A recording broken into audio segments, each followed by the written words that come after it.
It is almost November. We're almost into the World Series, and Finest in MLB The Show 21 is right around the corner. Usually, once the postseason is done, we get our Finest cards a week or so later.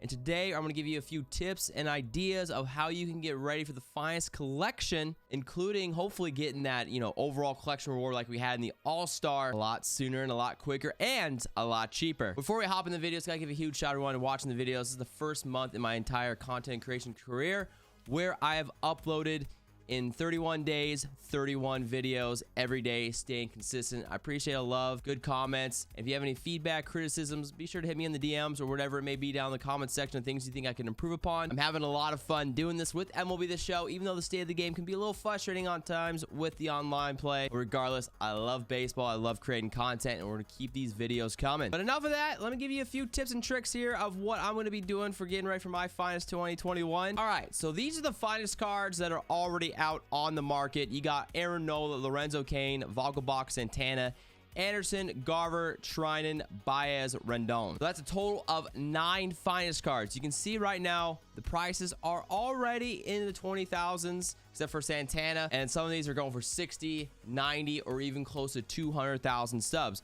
Why these cards go for so much? Probably 2 reasons. One, some of these cards are actually pretty darn good. Like that Blake Treinen card, Javier Baez, Anthony Rendon cards, solid pickups.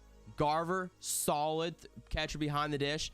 But the people are starting to get ready and probably hoarding some of these cards for the Finest collection. Now, if we hop back, as you can see on the screen, to the All-Star Game collection, we had to collect 15, 30, and 46 for different rewards. And what you see on your screen, too, is cards from this year, but cards from previous years, like this Jock Peterson and this Yoenis Cespedes. So I think the same thing is going to happen again, where we're going to get 30 Finest cards, 1 for every team, because that's what they always do. And then they're going to have those 9 cards there. There may be more Finest cards coming in the 9th inning program, or maybe even player programs themselves. So I would pick some of these cards up early before the prices skyrocket on up. Because once people see that Finest collection out, they're going to go to those cards because it's going to be quick, easy, cheap, and get that collection reward a whole lot faster. Also, if you're not really interested in the Finest, you're still interested in just making stubs, buy some of these Finest cards now, wait for the Finest program to come out, and sell them to people. Especially with only 9 cards out, 30 total Finest cards for the team.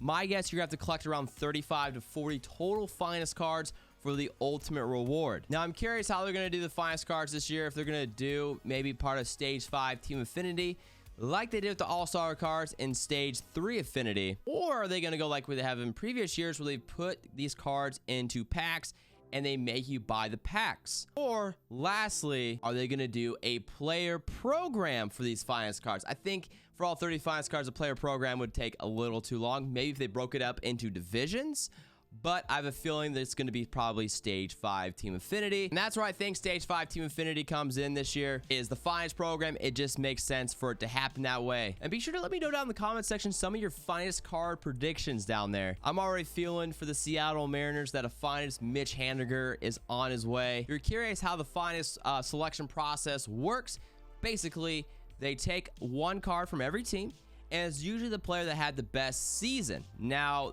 that is 95% true. Sometimes the player that had the best season already has a 99 overall card in the game, or it's already best version out. So you're probably going to find somebody else that could get that Finest card. I think a very good example of this is right on the screen.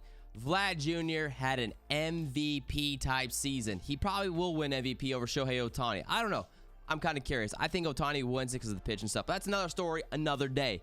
Vlad Jr. right here is a prime example. Are we going to get a Finest Vlad Jr. when we have a card that's already juiced basically to the max for Vlad Jr.? 124, 105, 122, 114.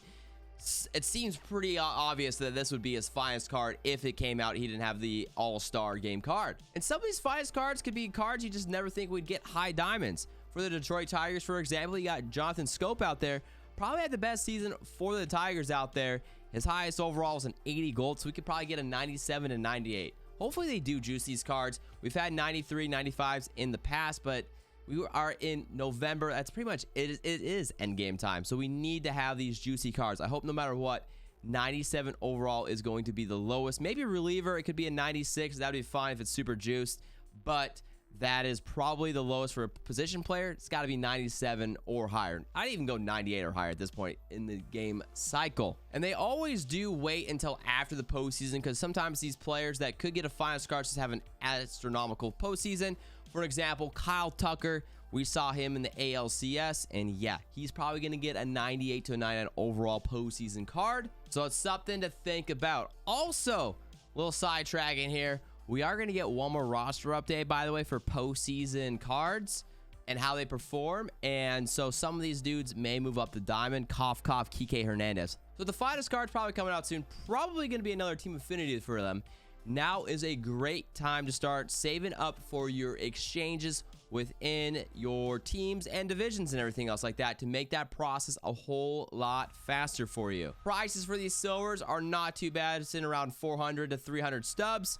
I mean, you got 150 right there, but start saving up, start figuring out. It's probably going to be the same exchange rate as it was in stage 4. I think stage 4 was a lot better.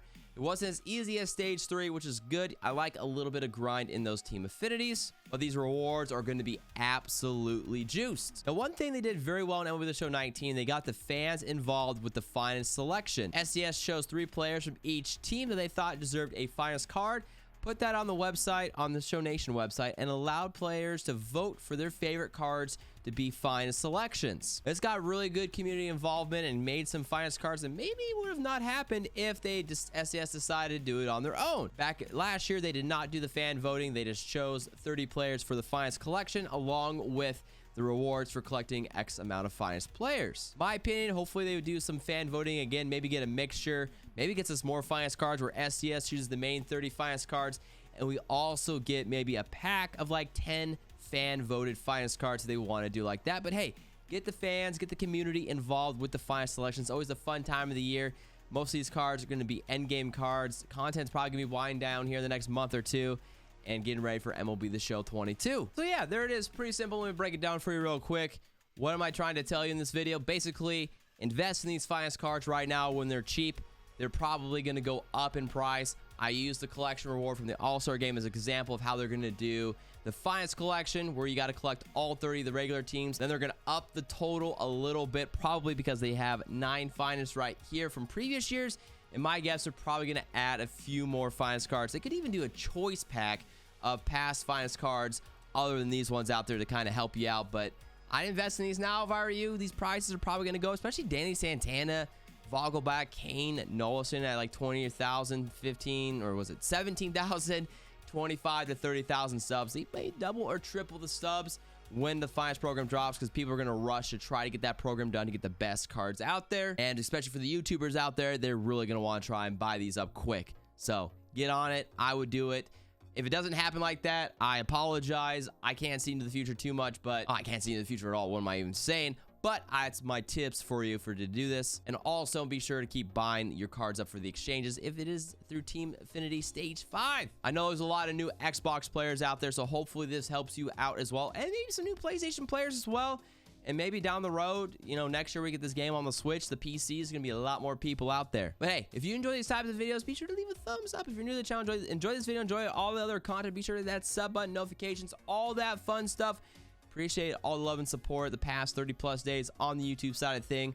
We're going to keep doing the daily uploads, and we'll get to Twitch streaming again here soon.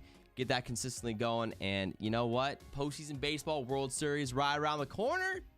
I love this time of the year. And then it's going to be dead, and it's going to be like, man, I can't wait till the 2022 season. And the Seattle Mariners going to be World Series champions. Am I right? Am I right? Hey, hope you enjoyed the video, and I'll catch you in the next one. Peace out. Bye.